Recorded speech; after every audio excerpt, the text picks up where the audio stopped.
Hi everyone! In this video, I will show you how to edit a pivot table in Google Sheets. First, hover over anywhere inside your pivot table and the edit icon will appear at the bottom left part of the table.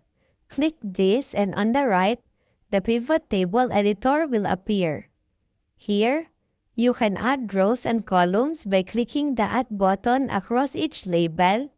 Remove rows and columns by clicking the Close button for each category.